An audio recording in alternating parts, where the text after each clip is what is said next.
on page 85. And we were talking about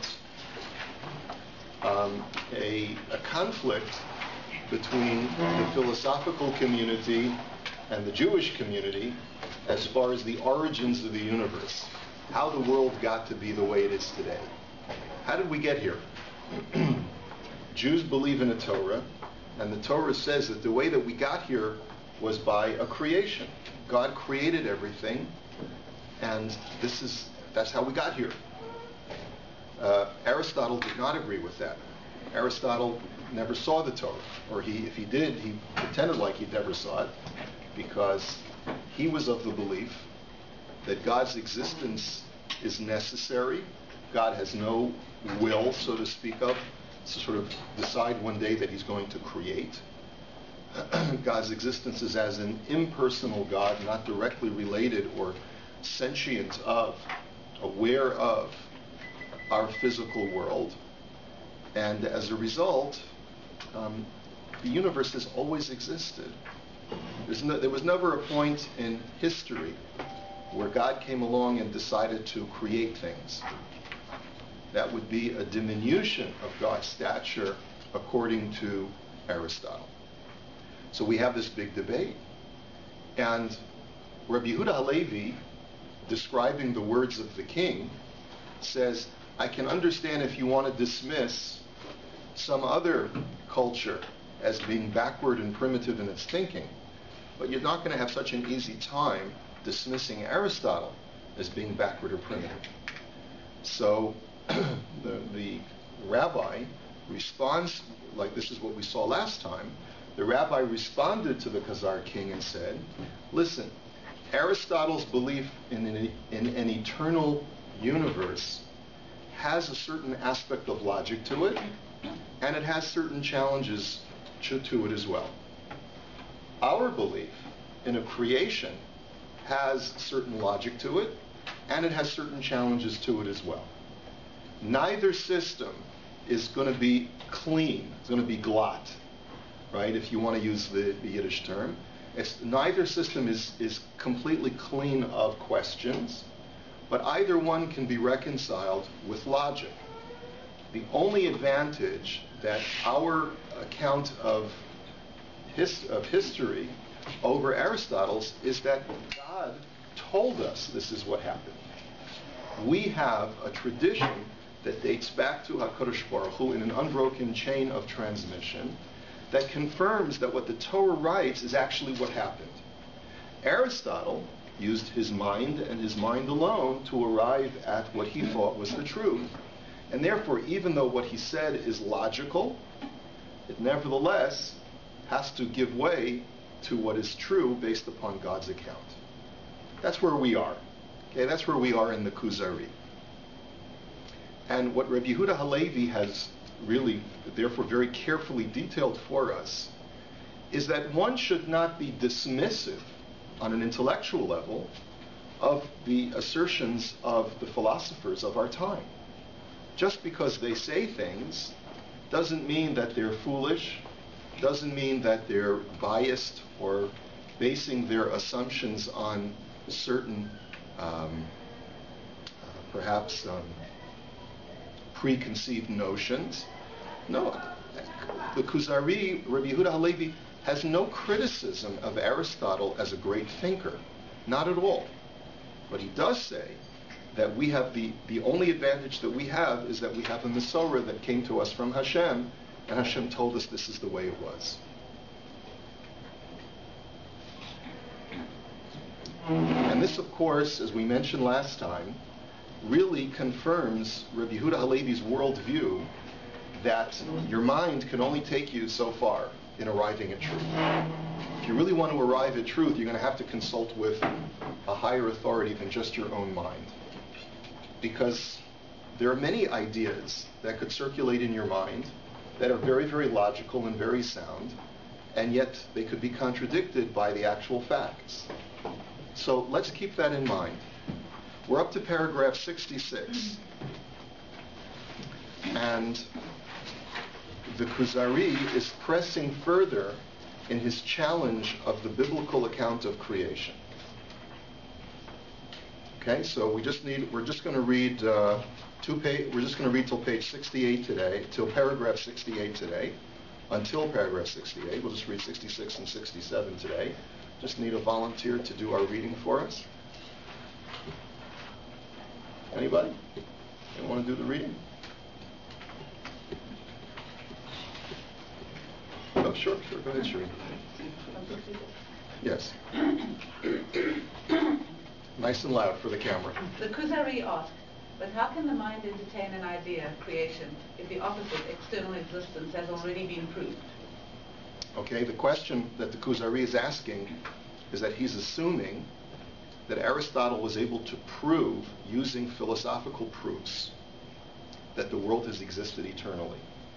Now, we touched a little bit upon what the basis philosophically for Aristotle to assert such a thing, and that was that Aristotle has a certain conception of who God is.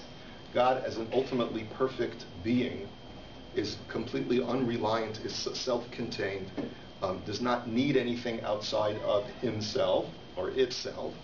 This is known as the prime mover in the Greek model of what a god, an ultimate deity, is. And as such, since he has no needs outside of himself, has no awareness of anything other than self. And anything that exists outside of God is an extension of God, but at the same time, God has no awareness of that outside existence, outside of himself, and certainly therefore does not bother to alter that which is outside of himself. In a sense, it's almost like suggesting, Aristotle would almost argue that to suggest that God can act as a creator is trying to say that God is imperfect, because by definition of God's perfection, he cannot have basically free will and decide to choose one day that everything's great, and then the next day say, well, I've decided to change, and then create something and bring it into existence. That's, as I mentioned, is the diminution of God's stature. So to say that God cannot create is not saying that God is flawed in some way. It's almost like that famous philosophical question, can God create a rock that is too heavy for him to lift? Do you ever hear that question? It's a silly question, but it's not really so silly. It's one of the, like in philosophy 101, it's sort of, if you want to confuse the student, you ask the question, can God lift a rock that is too heavy for him to lift? There's an inherent contradiction. If God can create a rock that's too heavy for him to lift, then it means that God is not omnipotent. It means there's certain things he can't lift. And if God can't create the rock, then also it's a limitation on his abilities, because he can't create something. Well, so the answer is that it's really a semantic, nonsensical kind of statement. Really, to suggest, it's almost like saying, can God make himself less than God? And the answer is no, because God is perfect. God cannot make himself imperfect, but that does not deny God's perfection. It is a definition of God's perfection. Okay, am I being clear? It's okay. Yes. Can I ask you a question? Where is in Aristotle's view of world the pantheon of God? Like Greek gods. They have nothing to do with. No, it has nothing to do with Aristotle. Aristotle is a philosopher. He arrives at truth not on mythology, but arrives at truth based upon his understanding of the motions of the universe. Yeah, the Greek pantheon is a different system, not related to Aristotle at all. Okay. Let us go. So therefore, the question is, if Aristotle has successfully proven that the universe has eternally existed, how does Judaism expect me to believe that which flies against logic? Now, and this is a very important question. Am I ever required to believe something that is counterintuitive? Does the Torah ever require for me to suspend logic in order to be able to make leaps of faith is one thing. To be able to accept things on faith is not the same thing that we're asking over here. Does the Torah ever demand of me to believe in something that logic dictates simply cannot exist?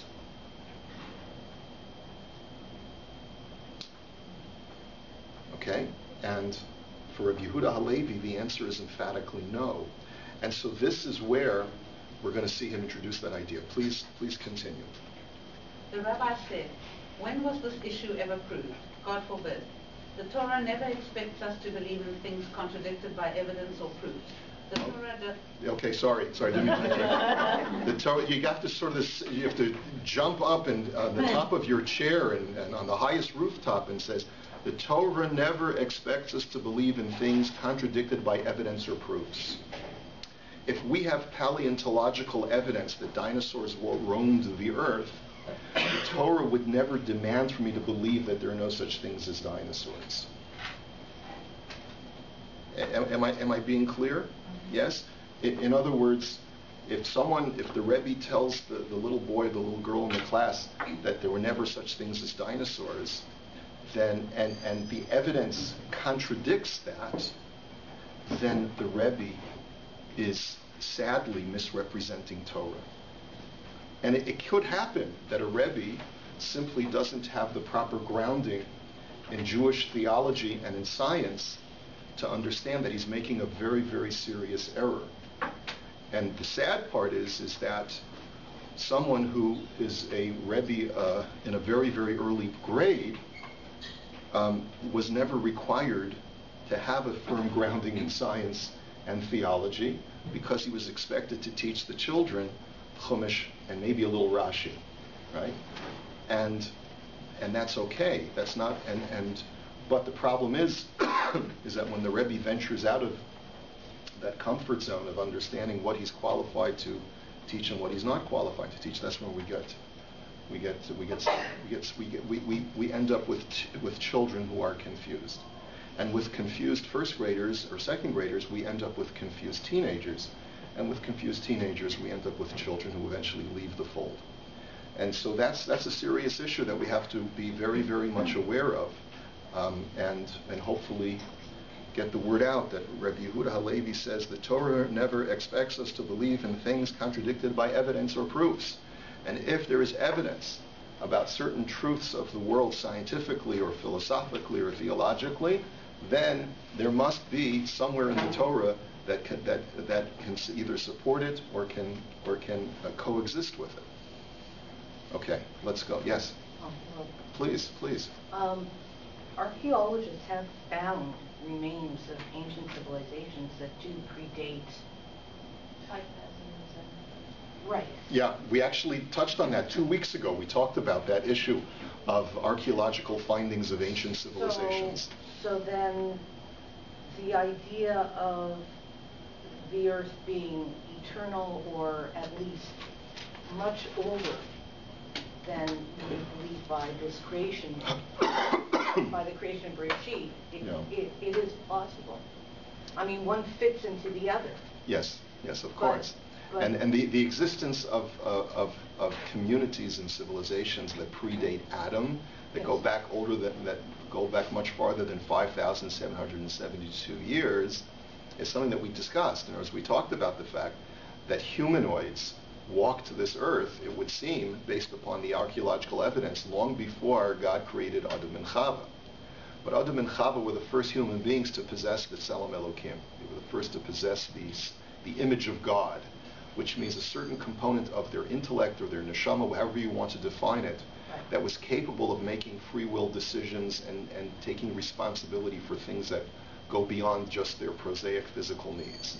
They were capable of having spiritual aspirations, having both self-awareness and awareness of things such as God outside of themselves. There is a school of thought that actually talks to that's how they see creation coming into all of these archaeological finds. Right. And they are very much in sync with that. Yes, absolutely. And believe both. Right. Very sincerely. Very much so. And that's why you got to underline this sentence and post it on your refrigerator. The Torah never requires of us to believe things that are contradicted by evidence or logic. Okay? Yeah, Amy? Okay. All right, good. Let's continue, please. Sure. The Torah does, however, recount miracles, that is, departures from nature, such as new creations or transformations of things, in order to teach about God's wisdom and His ability to act upon His will at a desired time. It is not true. So miracles is not a contradiction in logic. A miracle basically is just an assertion that God has the ability to at will, suspend the laws of physics when He so desires, in order to be able to demonstrate His mastery over the world. That is not illogical. That can be explained quite logically. Okay? And there's no science that refutes God's ability to do that. Okay, let us continue. It is not true that the eternal existence theory has already been proved. The question as to whether the universe was created or has always existed timelessly is a deep one, and there are valid logical arguments that can be made for either side. Therefore, what tips the scales in favor of creation is a tradition that dates from Adam to Noah and down to Moshe's prophecies. That is undoubtedly more reliable than logical arguments. And that's what we've been saying the whole time. This really is the concluding statement that confirms everything that Rabbi Yehuda Levi says. It's a deep issue. We shouldn't be so dismissive of either side. There's logic on both sides of the argument. And what tips the scales in our favor, in the favor of creation, is the fact that there's a tradition that dates back to Adam HaRishon. And God communicated to Adam directly. Yes? How do we explain a whole segment of Trunkite who disagrees with the source of creationism? Like we're saying that there was life before the Bereshit, before Adam and Chava, and then there's a whole segment of the population that disagrees with that, like Charedim. There are many people who take a fundamental approach to the story of the stories that are contained in the first and second chapters of Genesis. There is no question about that. Our objective here is not to cast aspersions on those who wish to take a fundamental approach, a literal reading of the first two chapters of the book of Bereshit, but it is rather to point out that if one says that that is the only possible way to read the Torah, then one is sadly mistaken. So is that saying that there's a huge population out there that is mistaken? No, I didn't say that they're mistaken. I said that it is a mistake to suggest that that is the only way to read it. I don't think that anyone. But they would disagree with that statement. They might, but it would be based on the fact that they have not studied the data. In other words, if a person's lived in a cave his entire life and doesn't know that sunlight exists, and says that there is no sun because I've been living in a cave all my life, okay, then they're entitled to their opinion, but those who have been outside the cave recognize that there is something called the sun. But many of us send our children to school if it happens.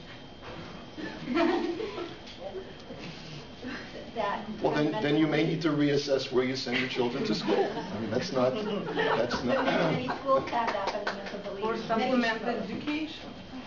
Or you may need to have a very candid conversation with your children once they become of a certain age where they're able to process these kinds of discussions, and have an open discussion with them about these kinds of issues. That there exists a diversity of acceptable positions on a certain matter. Again, I'm not here to say that any community is wrong. I'm suggesting that there is more than one right. Okay? And there's a very important distinction that I want to draw there. Yeah. Okay? Yes. I'm kind of thinking, maybe I'm incorrect, the statement came up that Rav said that there are communities that pre-exist. That's not my interpretation of what the Rav said. It's not my personal interpretation of how this all works together. In my opinion, modest opinion, the physical universe, we all agree, was created by Hakadosh Baruch Hu. And therefore, if we have a degradation of carbon, which is a system that we are basing carbon dating on, I don't have a problem being able to understand how dating could maybe work a little differently according to the laws of the universe which Hashem created. Right. So to me, it's not, it's a more painful issue that there's a machlokas that people feel they need to answer and separate themselves from each other than it is to step away and say, I think, as you're saying, that there are more than one opinion, just like there is in so many things of Yiddishkeit, and we need to be knowledgeable and be sincere and find the way that we feel is that works for us. Right. Right, exactly. Very well said. Very well said. Thank you. But let me just, I'll just touch on and I respect what everything that you said. Just to touch on the issue of carbon dating. That's a very old argument to try and explain why there's no contradiction between the assertion of the scientific community that something through carbon dating is a certain age, whereas the Torah says it would be of a different age. You have to realize that the scientific community does not base itself solely on carbon dating. There are fossil beds, and there are, when you do a dig and you find everything that exists in the fossil bed dating from a certain period in history, and then to suggest, well, the remains of tools that can only have been manufactured by sentient beings that have fingers, right? That must have been deposited there at some later time. There comes a point when you have to suspend a certain degree of logic in order to subscribe to that. So I would encourage you, in other words, if you really do want to have this, if you want to explore this very carefully, then do your research and very carefully read the scientific material and see what it's predicated on. Again, we have to understand something before we can dismiss it. And so it is important to know what the current scientific beliefs are based upon. Carbon dating is only one criterion, and we should also be prepared to have an open mind and let the chips fall where they will fall. And if indeed there is a preponderance of evidence that suggests that there were whole communities of individuals who were capable of manufacturing tools that predate 6,000 years, then we shouldn't allow our faith to be shattered as a result of the fact that, oh my goodness, how could such a thing be when we know from our tradition that the world does not go beyond 6,000 years? We have to be prepared to accept alternate understandings of the way the world was created and the progression of creation leading up to the account of the creation of Adam and Chava in the Torah. But I like the way that you, Terry, the way that you phrase the idea of having multiple acceptable positions, and whatever works for us is what we should embrace and hopefully pass on to our children as well. Okay, yes. I'm just concerned that by doing what you just said, you're giving support to the previous statement of a priest. What was that? That saying that sometimes you have to suspend your logic. And for example, the fact of virgin birth, accepted as a suspension. Right, and we talked about that this was Rabbi Yehuda Halevi is really alluding to his discussion, the Khazar King's discussion with the priest that he had earlier on in the book, that where he made note of the fact that the only way that you're going to be able to get me to suspend my logic is if you can show me actual scientific evidence that contradicts the logic of my mind. Mm-hmm. And until you can show me evidence of the virgin birth, I have no basis to believe in it. So here, what Rabbi Yehuda Halevi is saying is that there is nothing within Judaism that asks us to suspend logic. There's nothing like the virgin birth, which is not illogical just because it's a miracle. That's not the illogic of the virgin birth. The illogic of the virgin birth is that God should be able to occupy himself within the womb of a woman. That's the illogical part of it, that the supreme being would insert himself into his own creation. That's the illogical part of it, the thing that for Rabbi Yehuda Halevi can't be reconciled with logic.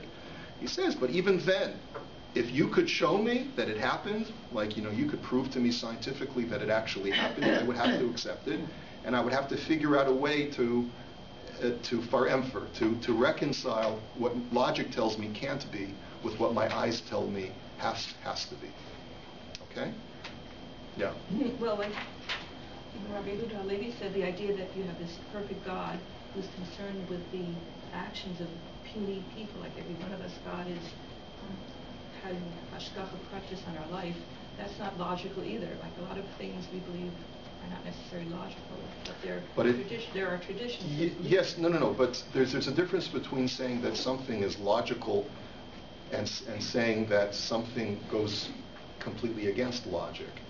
It doesn't go against logic to say that a supreme being can be omniscient, can be all-knowing. Well, I mean, I think there is some validity to the logic. Why would some perfect God create an imperfect world and all these terrible things that happen? And why would he be concerned about somebody like myself, like an individual? Like, why should I matter to some omniscient God? Like, how many billions of people in the world? Like, what difference? Like, if you take just logic alone, even science, like science theories come and go as well. Like science, sometimes what seems like truth, like even 100 years ago, they debunked it, and it's not always absolute either. So it's not just because of science. There are other reasons or things that can be studied later. But again, all Rabbi Yehuda Levi is asserting that the Torah never requires us to go against logic and proof. So we will always be able to reconcile what we believe in with what evidence proves to us to be truth as well. Okay? And so therefore, don't be daunted by Aristotle. Aristotle has never proven that the world has eternally existed. And this is where Rabbi Yehuda Levi is emphasizing to us again. People invest too much stock in the philosophical community. Just like today, people invest too much stock in the scientific community.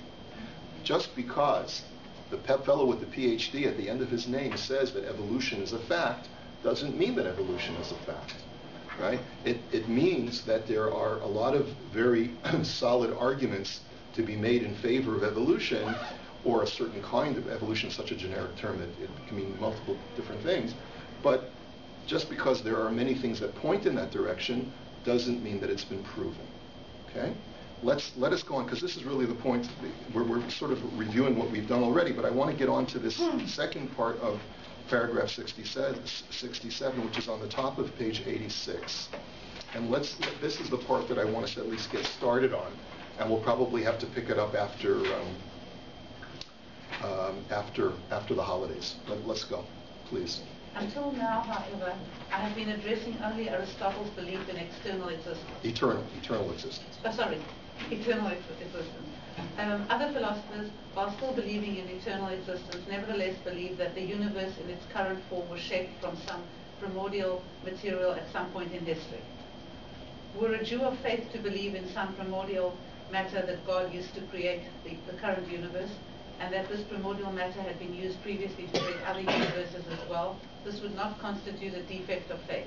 Ultimately, he would still believe that this world had been created at some finite time, and that humankind stemmed from the first people, Adam and Chava, Eve.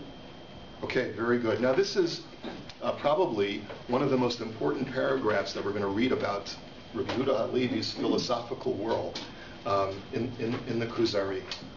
What he is willing to concede at this point, can anyone tell me, he's made a tremendous concession here. And this is it's a very, very important issue. First point that we need to raise is that there were multiple models within the world of philosophy and the medieval world where Rabbi Yehuda Levi finds himself as to how the world became the way it is. One view was Aristotle, but there was also something called, that we will call it the Platonic model, that was suggested by Plato. And that is that there was a form of creation, but the only thing that God created, so to speak, is not creatio ex nihilo. He didn't create yesh me'ayin. He didn't create the world from absolute nothing, because there was always eternal matter. There was always stuff that God could use to put together this universe, and Hashem assembled it out of this primordial matter that had always existed. That's what Plato is represented in the Sefer as saying, And as we'll see when we study the Rambam in his Guide for the Perplexed in the Moreh Nevuchim, the Rambam represents Plato in exactly the same way. As a matter of fact, the Rambam, in his representation of the different models of the origin of our world, says that there are three basic models. There's the model of the Torah, there's the model of Plato, and then there's the model of Aristotle. And so those are the three. The model of creation of the Torah is creatio ex nihilo, creation from nothing. The model of Plato is that Hashem, Plato, it's almost like Play-Doh, because Hashem sort of takes this clay, this primordial clay, molds it together and creates a universe. That's a good way to remember it. There's always been something that's existed in conjunction with Hashem, and Hashem just took that primordial matter and molded it and created it and formed it into the world that we find ourselves in today. And the third model is the model of Aristotle, who says that everything that we find the way it is today, it has always been that way, because God is not capable of altering the physical world based upon his absolute perfection. Now, with those three models in mind, what Rabbi Yehuda Levi basically has just told us is that you're not obligated to believe in a creation of Yesh Me'ayin in order to be a faithful Jew. If you want to subscribe to the Platonic model of creation, that's your prerogative. You still are a Fruma Yid if you believe in Plato's conception of how the world came into existence. Now, that's a very controversial statement, wouldn't you think? Have any of you ever heard of a rabbi suggesting that the world was not created ex nihilo, out of nothing? Isn't the whole concept of creation yesh me'ayin a fundamental principle of our faith? Mm-hmm.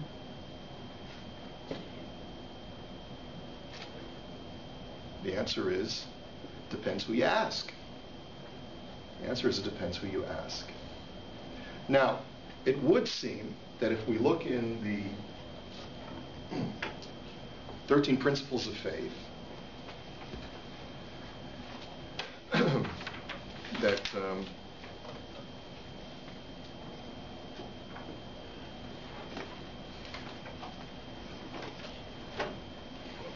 that it would seem that the Rambam describes the creation of the world, although he doesn't say the term yesh me'ayin, says that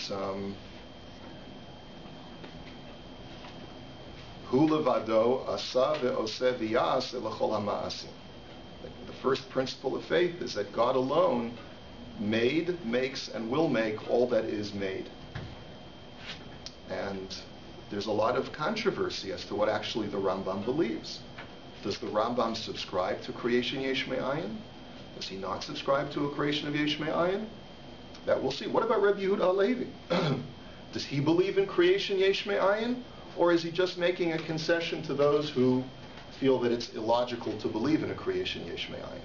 See, there's a difference in saying what I believe in my heart of hearts and what I tell you is an acceptable mode of belief, even though I don't accept it myself. You see, and that's where this is sort of a macro statement, which I think is very important for us to get our heads around.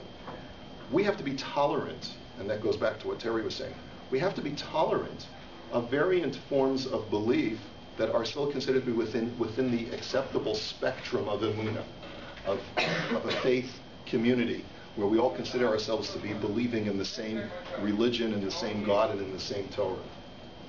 So what all Rabbi Yehuda Halevi is essentially suggesting to us is that you can still be frum and part of our community and still believe that the world was not created yesh me'ayin. There are certain things where were you to subscribe to them, you would be outside the pale of Torah. So for example, if you believed in a lack of unity within God, you would be outside the pale. If you believed that God had any kind of assistance in creation, you'd be outside the pale. If you believed in any kind of physical representation of God, you'd also be outside the pale. So here's what I want you to consider. Is there anything within the text of the Torah to suggest to us that the world was created yesh me'ayin. When you think back to the very first psukim of Bereshis, is there anything within that text that would compel you one way or the other to believe in a creation yesh me'ayin? Did you want to? Like when it says tohu, the words tohu, does that mean from nothing? Tohu vavohu means chaos and void. And as we'll see from when we study the Ramban, we're actually not going to get to our handout today, but when we do study the Ramban al HaTorah, we'll understand that the Ramban understands that this is primordial matter. And he even gives it its Greek terminology called hule, which is a Greek term, H-U-L-E, or he'll spell it out for us in Hebrew, right? Which is the primordial matter that he uses the term that is described by Plato. The only difference that the Ramban argues, though, is that the Haaretz Hayisa Tohu Vavohu is the second pasuk in the Torah, but the first pasuk in the Torah is Bereshis Bara Elokim Eis HaShamayim Ve'eis Haaretz. And that, for the Ramban, is the definitive statement of a bria, of a creation yesh me'ayin, out of nothing. But what did God create from nothing? He didn't create the world as we know it from nothing. He created primordial matter that Plato refers to as having eternally existed. And then from that primordial matter, he agrees with Plato that God formed it and made it into the world that we know. So, when you look at the Ramban, you'll understand that the only departure, the only difference of opinion that the Ramban and Plato have is that the Plato says this primordial matter eternally existed, and the Ramban says, no, God created the primordial matter too. So, we have a number of questions that I want us to sort of linger on, and then we'll close our book and then we'll move on. Number one, is there anything in the Torah that compels us to believe that? Or is there a way to interpret the Torah in other ways that would be consistent with Plato? Number two, is there anything about our understanding of Hashem and about the Torah that compels us on a philosophical level to believe in a creation from nothing?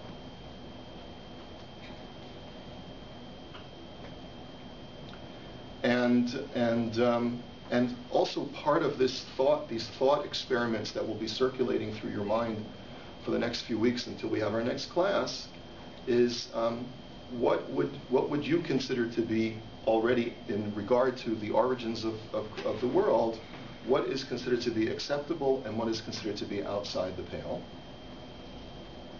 What do you personally subscribe to, and why do you subscribe to those beliefs? And also part of that question of why you subscribe to those beliefs is, ask yourself, have I always believed a certain way because I know that to be the truth? Or is it just because that's the way that I've always been taught and I've accepted this as part of the dogma of Judaism? And then extend the question then, is there anything truly dogmatic about the Torah when it comes to creation? Okay, so those are some questions. Yeah, go ahead. I wanted to just sort of put out there a connection between the flood, when God destroys the world with water with Noah, and the idea that the world could have existed prior to Avraham, because the idea is out there in the secular community that these pre-existing civilizations that are coming upon archaeological finds, that they went awry, they either imploded or were somehow destroyed, and that this is the primordial stuff, whatever, that we base where our story comes in to unfold, and that in essence, when God says, I'll never do this again, he really means it, but he's done it, like he's either let it happen before or he's done it before. Well, yes, and we spoke about this as well, that there have been, that the Tiferes Yisrael says quite clearly that the findings of fossils of dinosaur bones that go well before the act of creation, go back millions of years, is not a contradiction to the Torah, Tiferes Yisrael commentary to the Mishnah, but rather he says this is representative of prior worlds that Hashem used as the building blocks for our world. That there were really other worlds that Hashem created, and this is based on Kabbalah, and that Hashem destroyed those worlds and created new worlds. We're the fourth in a series of 7, it says Rabbeinu Bechaya, and those previous worlds. What? Then that means there's 3 yet to come? Sure, yeah. But what Now you have to understand this. The Torah does not provide us more information than you and I need in order to live properly. So the Torah is not the entire corpus of knowledge of the universe. What predates our world is not put in the Torah because it's not relevant. That doesn't mean that there weren't things that predated our world. There doesn't mean that there weren't things that predated Bereshis bara Elokim.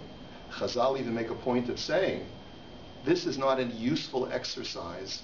It's not a useful use of your time to dwell on those subjects, because you're ultimately going to end up in a conundrum that's not going to take you down a productive path.